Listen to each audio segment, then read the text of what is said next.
Hey y'all, so I'm making this a video message today because I just have absolutely so much to talk about and I couldn't possibly type it all out because one, I would get really tired of it, and two, you would get really, really bored in reading it.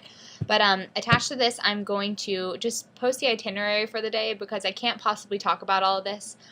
It's been phenomenal, but I just kind of want to talk about the stuff that really had an impact on me, and the rest of it you can figure out for yourself, or I would love to talk about another time, but it's just I just can't process everything at this moment in time. But we started out with breakfast and had Melanie Verveer speak to us, who is the U.S. Ambassador at Large for women's issues, and global women's issues. And she was incredible and just talked about just the problems that women in our society our global society face on a daily basis. I found it a little amusing, and a little shout out to some guy friends who make constant jokes about how women belong in the kitchen. But actually, every 16 seconds, a woman dies in the kitchen because of inefficient technology. Women that are using particular stoves are killed by the emissions from them because they haven't been updated. And I just found that, it's crazy because stuff like that is not, you're not supposed to think about women dying every 16 seconds because of that form of technology, especially when they are chained to the kitchen. Not chained, but just adding that in there for the guys.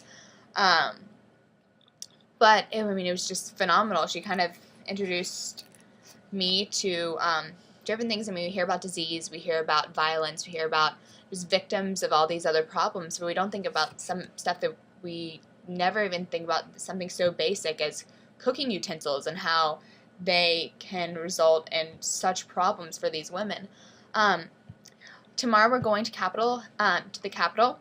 We're talking to congressmen and senators and such, and so a lot of it was preparing for that. My topic was education. I'm going to talk a little bit more about that tomorrow because I just have so much other stuff to talk about. But we had a luncheon with Melinda Gates was the keynote speaker, and she was just absolutely incredible. She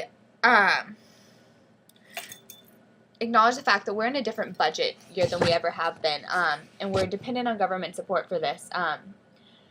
And she also brought up she has been very blessed with the opportunity to visit so many nations and just so many regions, and have been able to meet with women on so many different economic and socioeconomic backgrounds.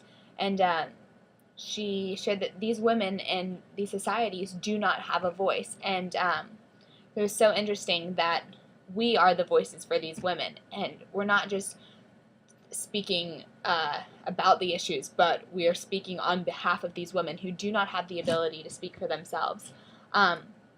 It's interesting that 100 years ago, because yesterday was International Women's Day, we were fighting for the right to education, the equal vote, equal wages, and those are still things we are fighting for to this day.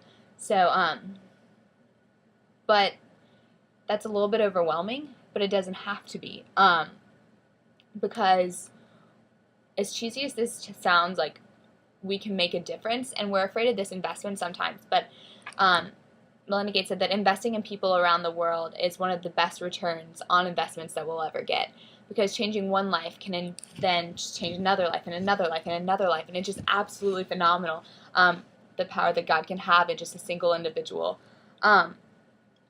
She talked a lot about just children and education, and how 8.1 million children die before their 5th birthday.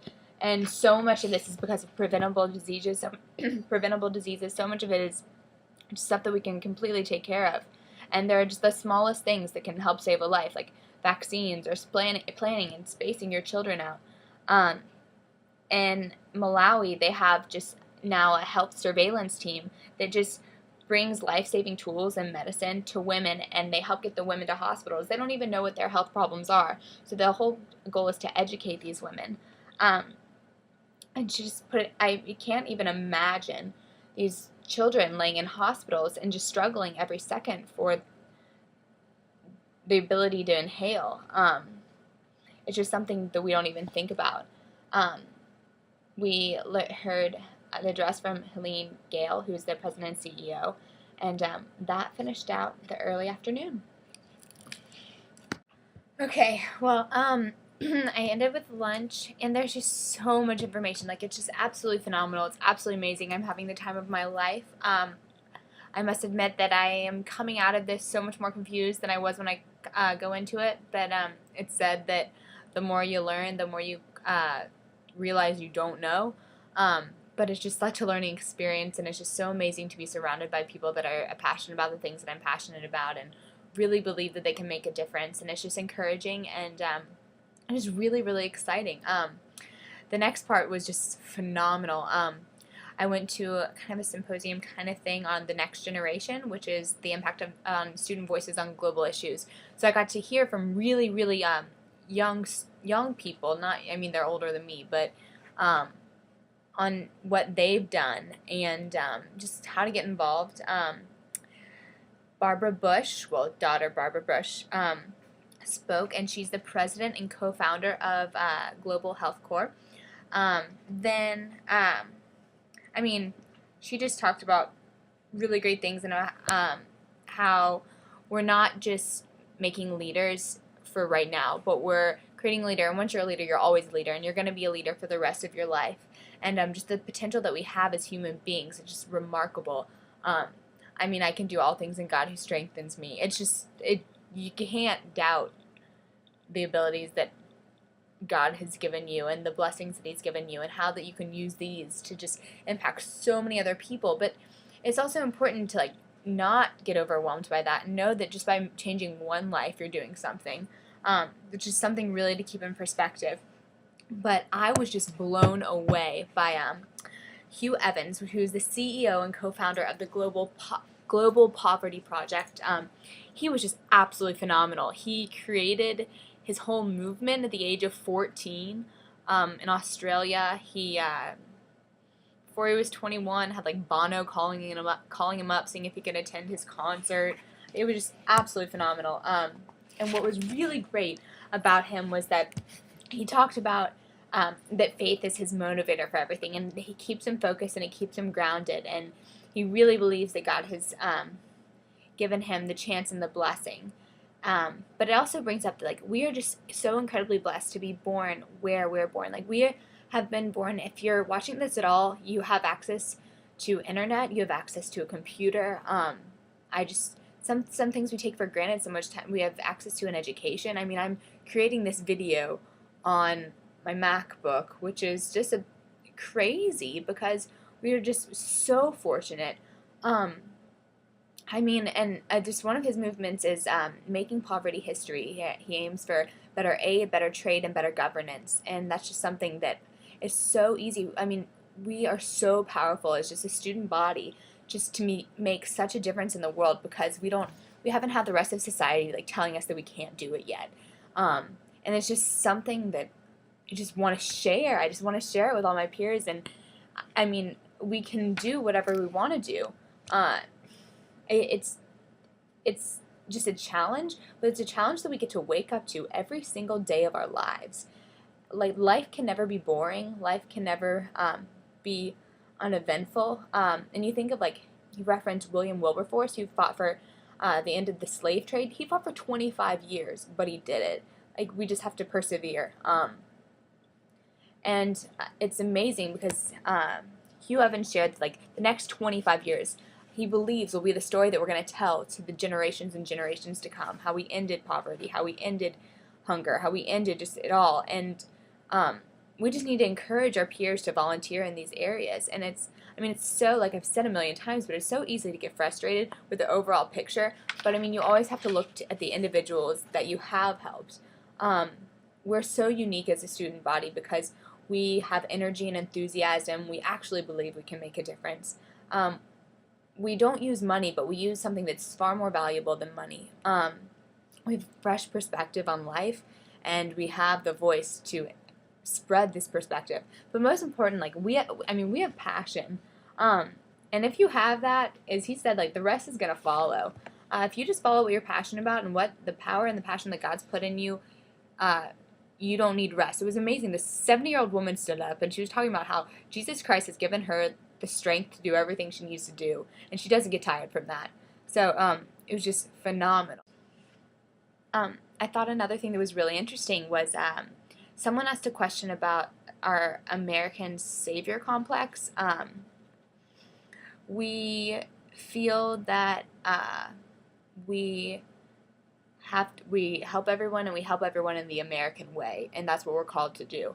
I believe that to an extent. I feel like we're called to help out our fellow man. I mean, that's the life that Jesus led. He was selfless. He led by example, and the only way that we can bring others closer to Christ is by loving them and by helping them, by being completely selfless. But at the same time, like, we as Americans have the tendency to have this kind of like the savior complex, and that we're not humble about it. Like, oh, we saved the world, yeah, we're really cool about it, but really we don't necessarily always go about it the right way. And so the first step is to humble yourself, and that's something that I like. You're not doing good for yourself. You're not even doing good for other people, but you're doing good for the glory of God, and that He's the one that's making it happen. You're not the one making it happen. You can instigate certain things and you can move things along, but you're just living the life that God's set up for you. It's not an end, but a journey that you can use to the best of your ability. We can't possibly, and he said this, these are not my words right here, but he said that you cannot be presumptuous to assume that you can even contribute anything. So you have to start from a place of humility, and we have to learn from other cultures and other communities as well. We don't know the best thing that's going on, but that's okay. We just have to trust in the power that God's given us, and trust that He knows what's going on better than we ever could know.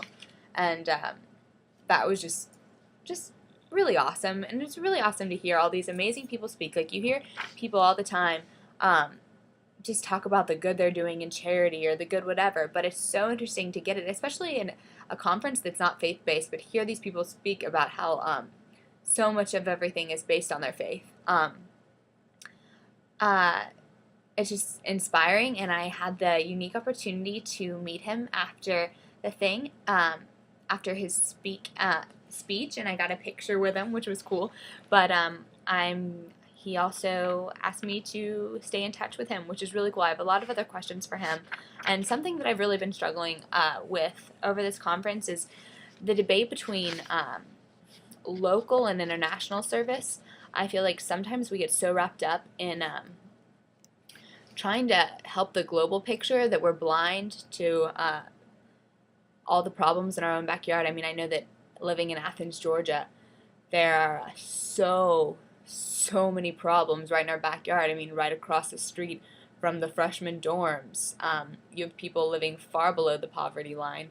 And so that's really kind of put things in perspective. I think from an advocacy and mobilization perspective, people are often critical of global efforts, and I'm just interested to find out what, at least in my case, like what God has in store for me, and especially in the instance of mobilizing a student base. Like, are students more interested in the international perspective or the local perspective, and how can we work on the international perspective and be so blind to the local perspective, but at the same time, how can we work on the local issues but turned a blind eye to all of the problems internationally, which seem so much greater than our own problems here at home. And how do you build up a student body that's interested in doing something other than fundraising? I mean, all these great organizations, they want you to give them money, which is great because they do work on the ground, but you need to get the student base mobilized, and they need to feel like they're doing something other than fundraising to give these grand corporations money to do their work. And they want to contribute. I mean, we as students, we want to make a difference. We want to do something that feels like you're doing something. I mean, you want to get your hands dirty. And I think that's just, I mean, so beautiful in a sense, because our society is so obsessed with consumption and not enough with contribution. And you're just so much happier when you give. Your life's less complicated, but at the same time, you need to be giving for the right reasons, and that's something we can be highly critical of. There's lots more to talk about. Yeah. Okay, keep going.